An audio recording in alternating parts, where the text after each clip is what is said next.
जय हिंद प्यारे विद्यार्थियों। मेरा नाम राकेश कुशवाहा है। मैं एक गवर्नमेंट टीचर हूँ और मेरे चैनल का नाम राकेश TKG 12 है, जिसको आप सभी विद्यार्थी सब्सक्राइब कर लें। और मेरे व्हाट्सएप ग्रुप से जुड़ने के लिए मैं एक नंबर दे रहा, उस पर आप जय हिंद भेज दीजिए तो मैं आपको व्हाट्सएप ग्रुप में जोड़ दूँगा।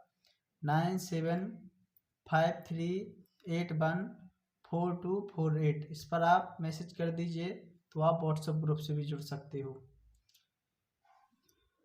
मेरा वीडियो बनाने का उद्देश्य उन बच्चों को पढ़ाना है जो बड़ी बड़ी महंगी कोचिंग ज्वाइन नहीं कर पाते हैं, जो गांव में रहते हैं, जिनको शहर जाने में समस्या आती है, मनी प्रॉब्लम होती है, पैसों की समस्या होती है। तो वो बच्चे अपने घर पर बैठ के अपने सभी सब्जेक्टों की पढ़ाई कर सकते हैं, खासकर 6 से लेके 12th तक। और जो अभी जो वीडियो मैं बना रहा हूँ इंग्लिश ग्रामर का, तो इंग्लिश ग्रामर में 6 से लेके 12th तक के बच्चे तो जुड़ेंगे ही, साथ में जो बच्चे MP TET, UP TET, C TET, bank, railway में जो उनकी इंग्लिश आती है उसकी भी तैयारी कर रहे हैं, तो वो बच्चे भी मतलब वो कैंडिडेट भी जुड़ सकते हैं, देख सकते हैं इन वीडियो को। आप को मेरे वीडियो के माध्यम से बहुत बहुत हेल्पफुल साबित होगी आपके पेपर में नंबर लाने के लिए। तो आप सभी विद्यार्थी उन वीडियो को पूरा देखिए। मेरे जो वीडियो रहेंगे वो 5-10 मिनट के रहेंगे, ज़्यादा नहीं, बड़े नहीं रहेंगे। तो बस आप उनको अच्छे से देखते जाइए। इसके लिए आपको क्या करना है, एक फेयर बनाना है वाइट पेज का। तो जो भी वीडियो में बताया जाता है आपको उनकी डेफिनेशन लिखना है, ठीक है ना। मतलब पूरे जो भी रूल बताए जा रहे हैं उन रूलों को अच्छे से लिखना है। हेडिंग आपको ब्लैक पेन से डालना है, ब्लू पेन से लिखना है, और उनको घर पर आप 1-2 बार अच्छे से याद कर लीजिए। याद तो आपको खुद करना पड़ेगा ही, ठीक है ना। जो भी वीडियो में आप देखते हो, लिख लेते हो, फिर आप थोड़े टाइम में याद कर लेते हो, तो वो आपको बिल्कुल उसका कॉन्सेप्ट पूरे अच्छे तरीके से क्लियर हो जाएगा, ठीक है ना। तो आपको इतना करना है। आपको टॉपिक बाय टॉपिक वीडियो डाली जाएंगी, आपको उनको अच्छे से देखना है और लिखना है और फिर याद करना है। इसके बाद कभी कभी लाइव क्लास भी रहेगी, तो उस लाइव क्लास में भी आपको जुड़ना है। ऑनलाइन माध्यम से मैं आपसे क्वेश्चन भी करूँगा, ठीक है ना, तो आप उनके आंसर भी दोगे। तो आज इससे अपन इंग्लिश ग्रामर स्टार्ट करते हैं, ठीक है ना। इंग्लिश ग्रामर में अपन बिल्कुल शुरू से स्टार्ट करते हैं, ठीक है ना। मतलब अंग्रेजी बिल्कुल जहाँ से शुरू होती है वहीं से स्टार्ट करते हैं। तो सबसे पहले आपको ABCD आना चाहिए, ठीक है ना। जो बच्चे जिन बच्चों को बिल्कुल भी इंग्लिश नहीं आती है, इंग्लिश की ग्रामर नहीं आती है, वो बच्चे मेरे वीडियो के माध्यम से अपनी इंग्लिश को अच्छे से इम्प्रूव कर सकते हैं, ठीक है ना। तो सबसे पहले सभी बच्चे A to Z ABCD अच्छे से याद होना चाहिए, ठीक है ना। सभी अक्षर जितने भी लेटर होते हैं उनको पहचानना आना चाहिए। तो सबसे पहले अपन स्टार्ट करते हैं लेटर की परिभाषा। इसको हिंदी में क्या बोलते हैं, वर्ड, या फिर बोलते हैं अक्षर, ठीक है ना। तो इसको आपको याद रखना है। कोई आपसे पूछ ले लेटर क्या होता है, वर्ड क्या होता है, या फिर अक्षर क्या होता है, हिंदी इंग्लिश दोनों में आपकी डेफिनेशन दी गई है, तो आप दोनों में अच्छे से याद कर लीजिए। इनको रफ रजिस्टर में फेयर में लिख लीजिए, वाइट वाले पेज के फेयर में लिख लीजिए। हेडिंग डालना है आपको लेटर, ठीक है ना। हिंदी में भी लिखना है, इंग्लिश में भी लिखना है, और फिर आपको जिस प्रकार से यहाँ परिभाषा लिखी हुई है उस प्रकार से लिखना है, ठीक है ना। तो आज अपन लेटर, वर्ड, फ्रेज और सेंटेंस 4 डेफिनेशन याद करेंगे। इनको आप अच्छे से समझ लीजिए और इनको लिख लीजिए, ठीक है।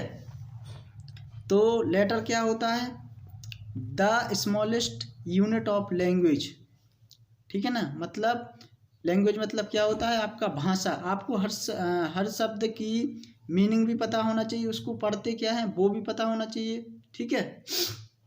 तभी आपकी इंग्लिश अच्छे से इम्प्रूव्ड हो पाएगी।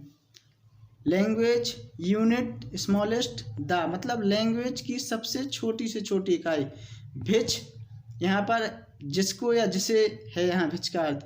We can not divide any other part of each called letter.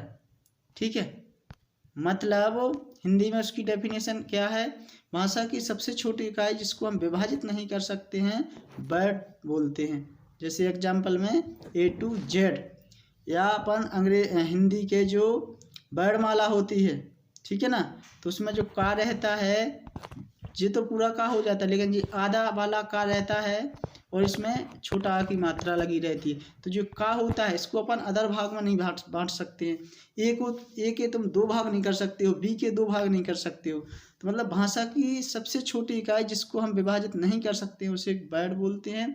ठीक है ना, इंग्लिश में क्या बोलते हैं, लेटर बोलते हैं।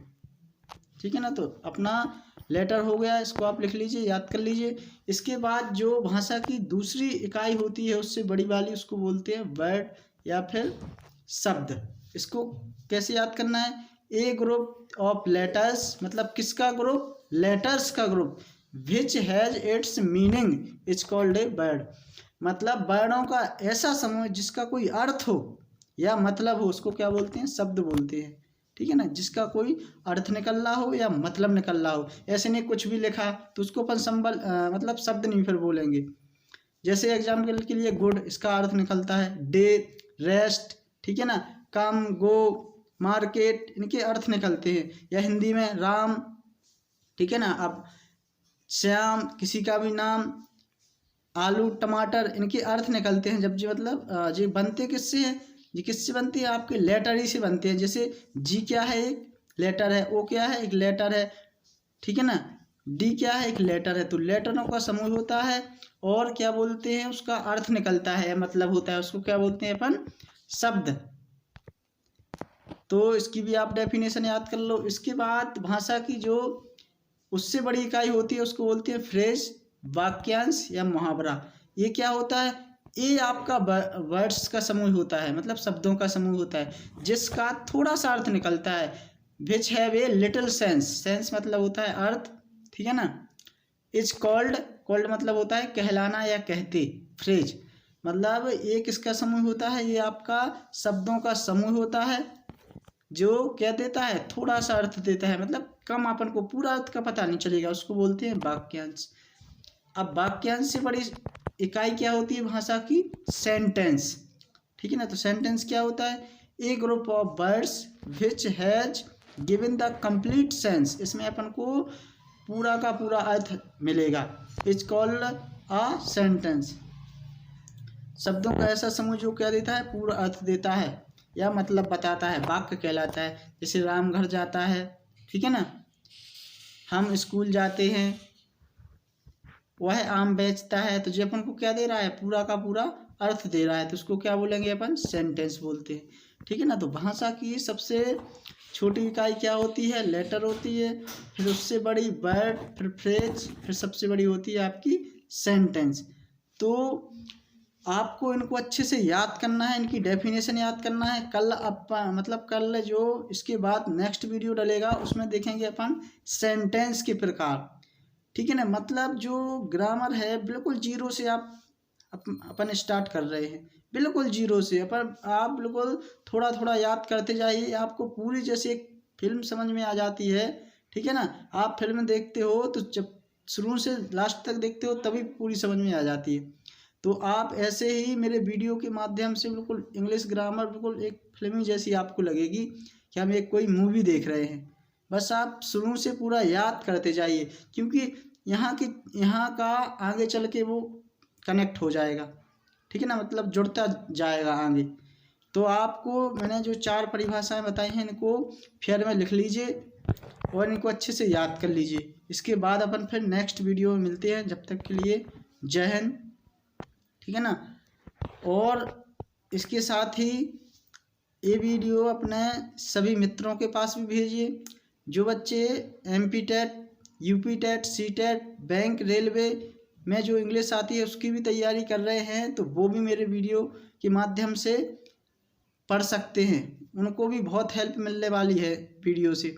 अभी तो ये शुरुआत है, ठीक है ना। तो शुरुआत से आप बिल्कुल लास्ट तक पहुंच जाएंगे, मतलब इंग्लिश में आप बहुत स्ट्रांग बन जाएंगे। बस आप हर चीज़ अच्छे से याद करते जाइए। इसके साथ साथ 1-2 दिन में मैं आपको कुछ सिनोनिम्स एंटोनिम्स भी दूंगा 5-5, तो आपको उनको भी याद करना है, ठीक है ना। चलो ठीक है सभी बच्चों को, जय हिंद।